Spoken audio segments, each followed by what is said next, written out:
শীতকালে আমি যেভাবে টেকনিক করে আমার ঘরের কাজগুলো দ্রুত করে থাকি। রাধে রাধে বন্ধুরা, কেমন আছো তোমরা সবাই? আশা করি ভীষণ ভালো আছো, আমরাও কিন্তু খুব ভালো আছি। আজকে হচ্ছে মঙ্গলবার, তোমাদের সাথে নিয়ে আজকের ব্লগটা শুরু করছি। সাথে থাকো, আজকের ব্লগটা তোমাদের খুব ভালো লাগবে। রোজ দিনের মতো প্রতিদিন চলে এসেছি সকালের কাজকর্ম নিয়ে তোমাদের সাথে, আর সাথে অনেক গল্প করতে। তোমাদের সাথে গল্প করতে কিন্তু আমার ভীষণ ভালো লাগে, আর তার থেকেও ভালো লাগে তোমাদের কমেন্টগুলো পড়তে। তোমরা এত ভালোবাসা দাও আর এত সুন্দর সুন্দর কমেন্ট করো না, সেই কমেন্টগুলো পড়ে না জাস্ট মনটা একদম ভরে যায়। তোমাদের কি বলবো। আর সাথে তো তোমাদের সাথে গল্প করা আছে, এদিকে গল্প করতে করতে কাজ করা মানে ভীষণভাবে ভালো লাগে। তো এইদিকে দেখো, কালকের কিছু কাপড় নিয়ে এসেছি গোছানোর জন্য। কালকে আর গোছাইনি, কালকে তো কয়েকটা কেচেছিলাম, তো সেগুলোই জড়ো করে রেখে দিয়েছিলাম সিঁড়িতে। তো সিঁড়িতে রেখে দেওয়া হয়, তারপরে কি করি বলো তো, তখন সেদিন যদি গোছাতে না পারি তাহলে পরের দিন গুছিয়ে নিই। তো কালকে তো আর গুছাইনি, তো আজকেই গুছিয়ে নিচ্ছি সকালবেলা। তো এই বিকেলবেলা কি মনে হলো আর গুছিয়ে নিলাম না, গুছিয়ে নিলেই হয়তো ভালো হতো, তাহলে এই এতগুলো জামা কাপড় আবার জড়ো হয়ে থাকতো না, কিন্তু ওই গোছালাম না। তো ভাবলাম যখন গুছাইনি, তো আজকে একদম সকালবেলা উঠে আগে কাপড় গোছাবো, তারপরে কাজগুলো করব। বেশি নয়, কয়েকটাই জামা কাপড় আছে, বেশি তো কাচিনি। আর এখন তো রোজ দিনই কাচা হচ্ছে, তো খুব একটা জামা কাপড় হয় না। আর একদিনে তো আমি কাচি না, রোজ দিন যে কটা হয় সে কটাই কেচে দিই, এতে তাড়াতাড়ি সুবিধা হয় কাজে, খুব একটা ঝামেলা হয় না। একটু এভাবে যদি একটু বুদ্ধি করে কাজ করা যায় তাহলে কিন্তু ভালোই হয় বলো। অনেকে পছন্দ করে একবারেই সব জামা কাপড় কেচে নেবো, আবার কেউ পছন্দ করে ধরো রোজ দুটো একটা করে কাচি। আমি তো রোজ দিনই কাচি অল্প স্বল্প করে, একবারে অনেকটাই চাপ পড়ে যায়, যেহেতু হাতে কাচি তো অনেকটাই চাপ পড়ে যায়। সেই জন্য ভাবি কি রোজ দিন যে কটা জামা কাপড় হয় সে কটাই কেচে দেবো, এতে পরিষ্কারও থাকবে আর বেশি জড়ো হয়ে থাকবে না জামা কাপড়, একটু গোছানোও থাকবে বাড়িঘর। নইলে আবার একটা একটা করে গুছিয়ে মানে এক জায়গায় জড়ো করতে গেলেও মনে হয় যেন অনেকগুলো অগোছালো হয়ে আছে জামা কাপড়। তো সেই জন্য আর কি একটু রোজ দিন কেচে নিলেই ভালো হয় আর কি। আমার যেটা মনে হয় আমি তোমাদের সাথে সেটাই শেয়ার করি, মানে আমি যেটা করে থাকি সেটাই শেয়ার করি।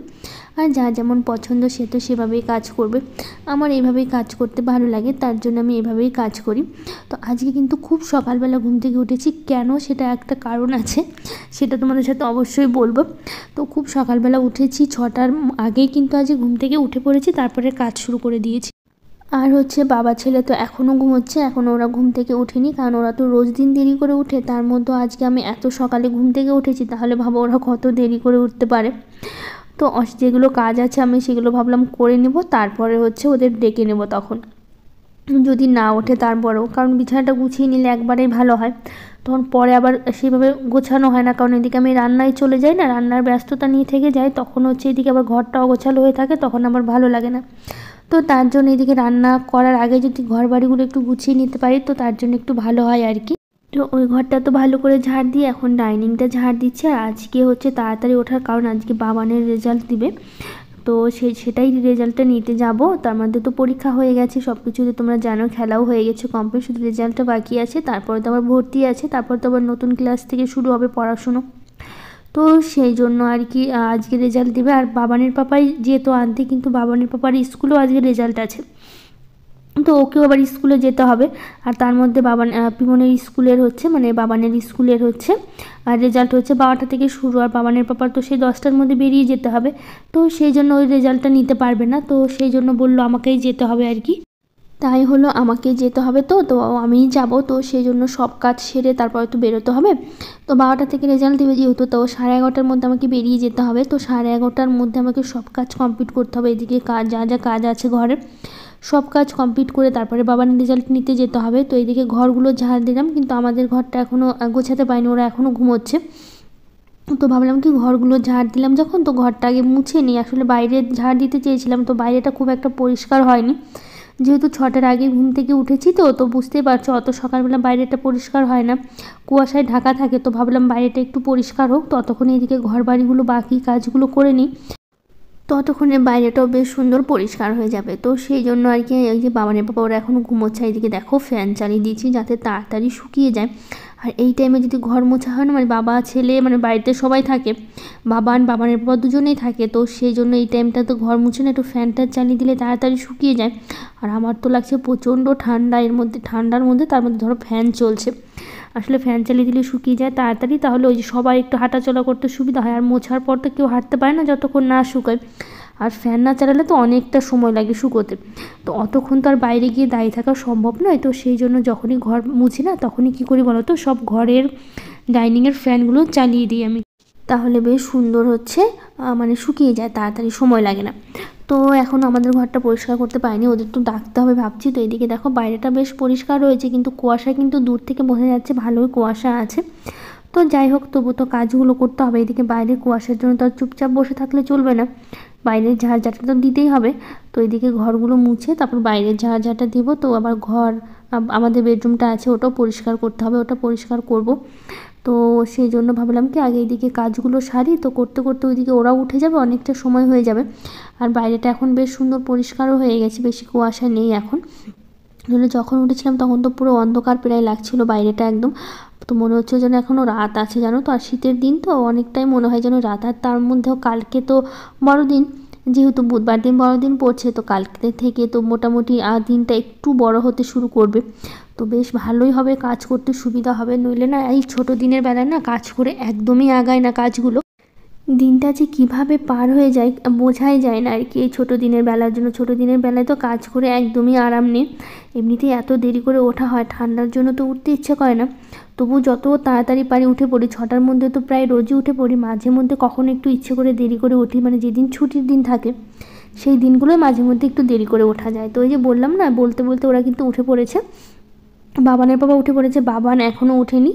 তো আমাকে এই বাইরের কাজগুলো ভাবলাম সেরে তারপরে একবারে বাবানকে তুলবো, মানে ডাকবো আর কি। নইলে ওর পড়াশুনোও আছে, যেহেতু বই তো সব কেনা হয়ে গেছে, যেহেতু রেজাল্ট দিবে আজকে, তো ভর্তিও এখনও হয়নি, কিন্তু বই কিন্তু সব কেনা হয়ে গেছে। তো এখন তো বাবান 1-এ পড়ে, 2-এ উঠবে।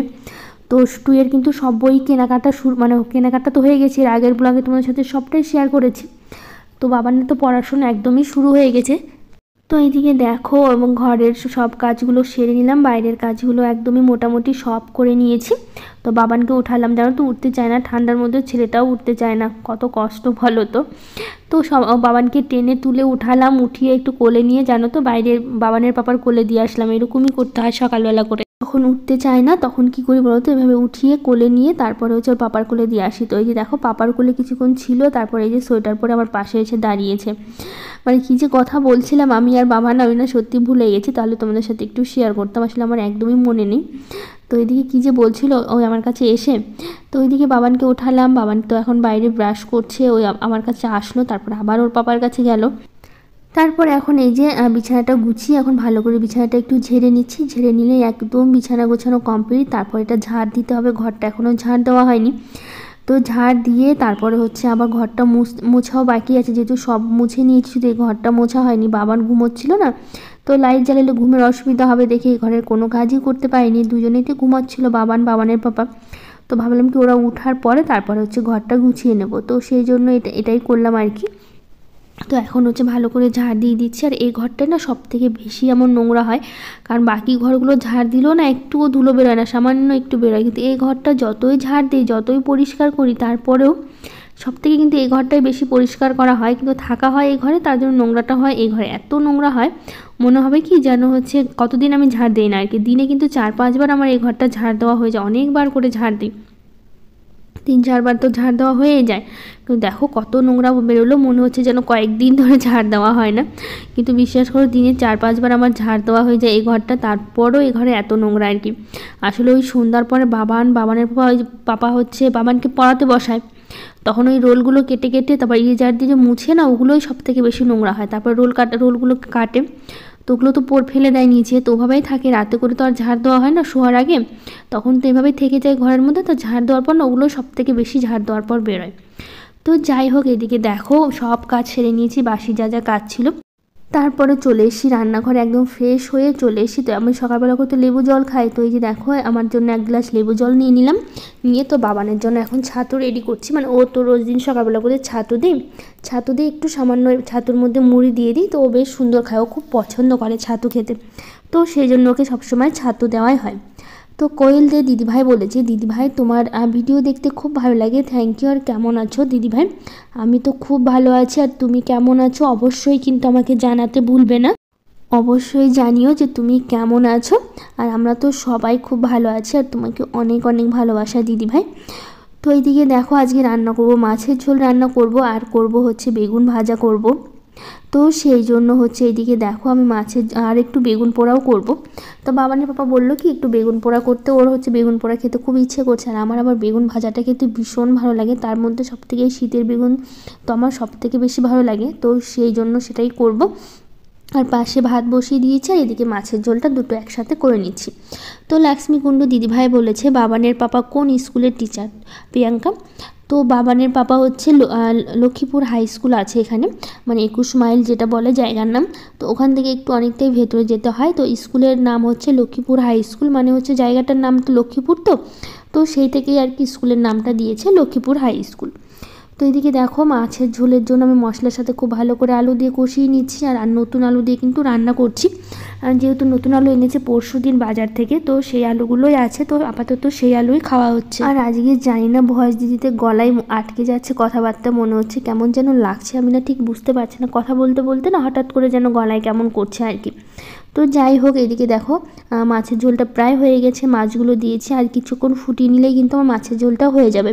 তো এপি ডেলি ব্লগ থেকে দিদিভাই বলেছে খুব ভালো হয়েছে দিদিভাই ভিডিওটা, তোমার কথাগুলো শুনতে আমার খুব ভালো লাগে, থ্যাংক ইউ দিদিভাই, অনেক অনেক ভালোবাসা তোমাকে, আর তুমিও কিন্তু অবশ্যই জানিও কেমন আছো। তো এদিকে মাছের ঝোলটা আমি নামিয়ে নিচ্ছি, মাছের ঝোলটা নামিয়ে তারপর এখন করে নেবো হচ্ছে বেগুন ভাজা, আর পাশে দেখো বেগুন পোড়াও বসিয়ে দিয়েছি আমি, মানে বেগুন পোড়াতে আর কি। তো বাবানের পাপা বেগুন পোড়া খেতে খুব পছন্দ করার সাথে না আমি টমেটো দিয়ে দিই, টমেটো বেগুন শুকনো লঙ্কা একসাথে ভালো করে না মেখে দিই, খেতে কিন্তু দারুণ লাগে, আর তার মধ্যে হচ্ছে টমেটো দিলে একটু হালকা একটু টক ভাবটা আসে, আর মধ্যে একটু ধনেপাতা কুচি দিলে কিন্তু দারুণ লাগে খেতে, তো ওভাবেই কিন্তু আমি করে থাকি। তো হোমমেকার সাবিনা ব্লগ থেকে দিদিভাই বলেছে দিদি তোমার ফুল গাছগুলো খুব ভালো লাগে, থ্যাংক ইউ দিদিভাই, অনেক অনেক ভালোবাসা তোমাকে। তো এদিকে রান্নাবাড়ি শেষ করলাম, তারপরে খাওয়া দাওয়া হয়ে গেছে, বাবানের বাবা কিন্তু এদিকে স্কুলেও বেরিয়ে গেছে যাওয়ার পর, তো এখন বাকি যে কাজগুলো আছে সেগুলো কাজগুলো করে নিচ্ছি। মধুমিতা বোন বলেছে রান্নাগুলো কিন্তু অসাধারণ দেখতে হয়েছে, থ্যাংক ইউ বোন, অনেক অনেক ভালোবাসা তোমাকে। তো এদিকে সংসারে যা যা কাজ ছিল সব কাজ হয়ে গেছে, আর সেরকম কোনো কাজ নেই, শুধু এখন স্নান আর পুজোটা বাকি আছে, তো সেটা করলেই আজকের মতো কাজ শেষ। তারপরে বাবানকে নিয়ে যাব, আবার বাবানের হচ্ছে রেজাল্ট আছে আজকে, তার জন্য হচ্ছে তো বাবানকে সাথে করে নিয়েই যাব।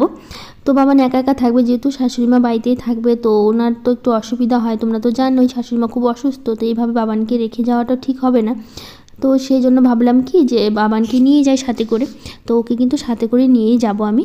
তো যাই হোক আগের দিনগুলোকে আরও কিছু দিদিভাই কমেন্ট করেছে, Gourab creation, Saranya Majumdar, lifestyle of Afrin, Soma, Ranjita Sahu, Soma lifestyle blog, সবাইকে থ্যাংক ইউ, আর অনেক অনেক ভালোবাসা, যারা যারা কমেন্ট করেছে সবাইকে থ্যাংক ইউ।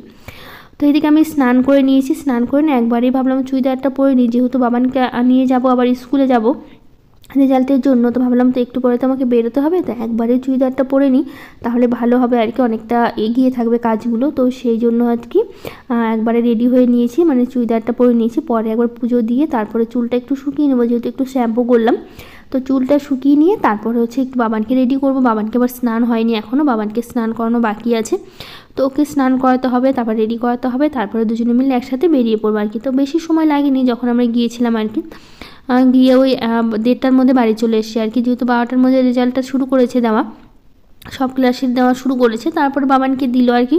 তো বাবান যেই ক্লাসে বসে সেই ক্লাসে বসতে হয়েছে, সেই ক্লাস থেকে বাবানকে দিয়ে দিয়েছে আর কি। তো প্রথমে তো সবাই গার্জেনদের ডেকে স্টুডেন্টদের ডেকে একটু কথা বললো, তারপরে রেজাল্টটা দিল। তো যাই হোক আজকের ব্লগটা এখানেই শেষ করছি, ভালো লাগলে লাইক শেয়ার কমেন্ট করে দিয়ে পাশে থেকো, আজকের মতোটা।